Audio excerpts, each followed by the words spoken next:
I never knew a city could make me cry until I visited Sarajevo. And boy, did I cry during my stay. Oof.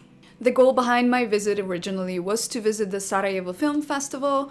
That's what I was just focusing on until I visited the city and started walking around and got extremely invested in the backstory of Sarajevo of the last 30 years. And I think that's why traveling outside of your comfort zone and outside of your hometown and your home state or your even home country is extremely important, because it kind of puts you in a place where you have to face other people's lives, experiences, history, so that you keep an eye on history repeating.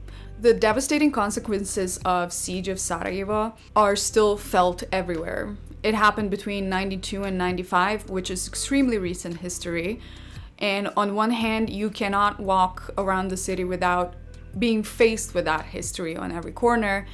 But on the other hand, it seems like it was forever ago, because the way this city bounced back after that.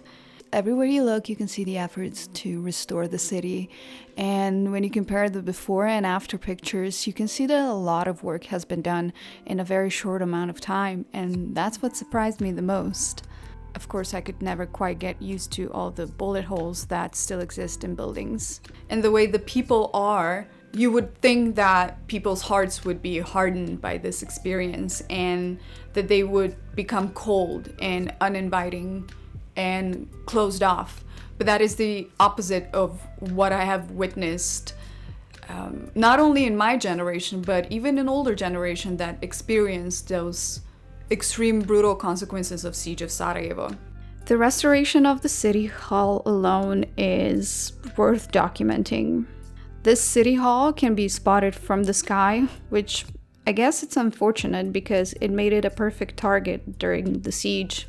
The grenades were a cause for a huge fire that erupted in it. This wasn't just a city hall, it was also a national library. And about 2 million books, articles, and magazines disappeared irretrievably. It took architects over 18 years to find documents and photos on the building's 19th century construction to put it back together. The repainting of arabesque on the walls took over a year. The reconstruction cost more than $22 million, and it opened its doors in May of 2014. And wow, what a reconstruction. I also bought 2 books at the local bookstore, both of which are a pretty heavy read, and I can't bear more than a few pages per day before I ended up in tears again. I visited a few museums that are specifically dedicated to what was happening between 92 and 95. I do not recommend visiting all of them in one day, which is what I did. And let me tell you, in all of them, a room full of adults were just sobbing away, reading the stories. I mean, obviously we were all like covering it up with cough, but all you could hear was silence. And each item displayed in the museum had a backstory, and I guess it kind of makes things a lot more personal, and that's what breaks you in the end. This was an item of somebody who went through such tragic moments, lived to tell the story, or somebody else told the story for them. The Latin Bridge, as small as it may seem, is probably one of the most fascinating spots. It might look like it's nothing special, apart from the way it's designed, but the northern end of the bridge was actually the site of the assassination of Archduke Franz Ferdinand in 1914, which ultimately led to the outbreak of World War I.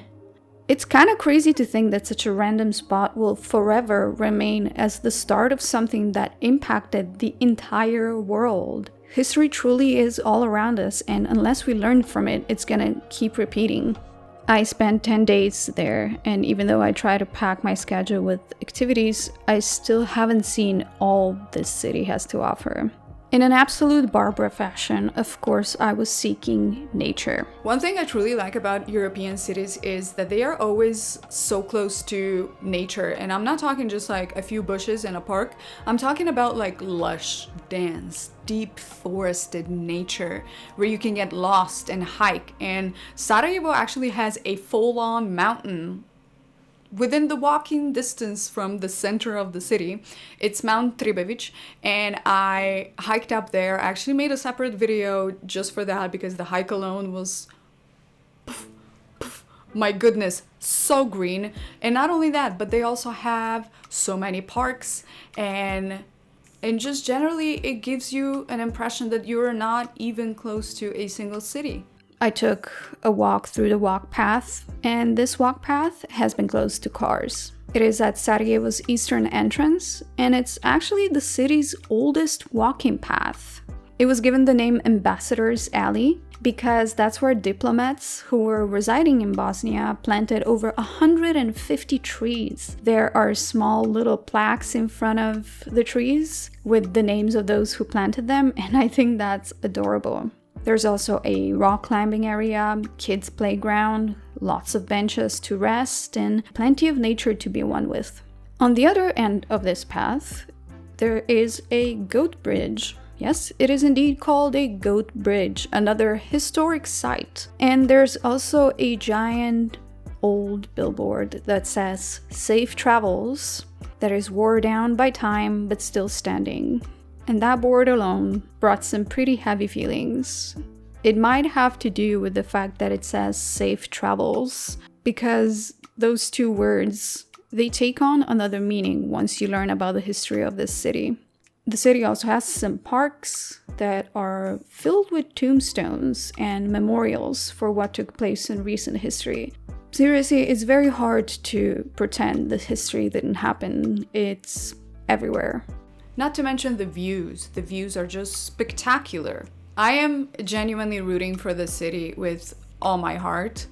It captivated me, that it did change me, and it humbled me on so many levels. It put a lot of things in perspective, and I think I absolutely needed that. I definitely walked away a different person. One thing I didn't get around to do, since about 4 of those days during my stay we had heavy rain, was the gondola or the cable car from the center of the city up to Vidikovac, which is usually the starting point for the hike for Mount Trebević. And I am definitely returning to experience that. But since I already hiked up the Trebević mountain from the city center, I felt a little more relaxed leaving it out, but I definitely think it's worth to experience it. The city is proud of its 1984 Olympic Games, and you can still spot the mascot, Vučko, everywhere, and the symbol of the Olympic Games can be seen in many spots. Even the cable car is a testament to 1984. Sarajevo, I did not want to leave,